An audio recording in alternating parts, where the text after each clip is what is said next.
శ్రావణ మాసం వచ్చిందనగానే వరలక్ష్మి వ్రతం వస్తుంది అని ఒక వారం రోజుల ముందు నుండే ఎంతో ఆర్భాటంగా చేసుకోవాలి. వాళ్ళు కలశం పెట్టుకున్నారు, వీళ్ళు అమ్మవారి రూపుతో అలంకారం చేసుకున్నారు, అలా చేసుకుంటాను ఇలా చేసుకుంటానని మీకు తోచినట్టుగా చేసేసుకున్నారు.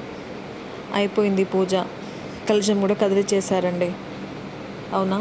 ఇప్పుడు కలశం పెట్టినా పెట్టకపోయినా, అమ్మవారి రూపుతో అలంకారం చేసినా చేయకపోయినా, ఎంత ఆర్భాటంగా చేసుకున్నా చేసుకోకపోయినా కానీ అసలు శ్రేష్టమైంది పసుపు గౌరమ్మ.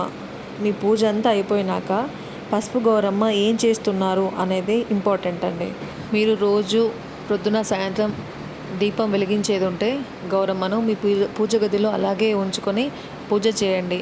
లేదు నాకు వీలు కాదు అనుకున్నట్టయితే గౌరమ్మను ఒక మంచి రోజు చూసుకొని, తిథి చూసుకొని, మీకు గాతవారం లేకుండా చూసుకొని అది మీ మొహానికి పూసుకోండి.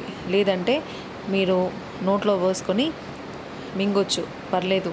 కాదు అని అంటే కొంచెం పూసుకొని మిగతాది తులసి కోటలో కూడా వేయచ్చు. కానీ గౌరమ్మ మాత్రం పురుగు పట్టి పాడేదాకా ఉంచొద్దండి. అది చాలా తప్పండి. మీరు ఎంత బాగా చేసుకున్నా కానీ ఆ గౌరమ్మను అలా చేయడం మాత్రం పాపం అండి.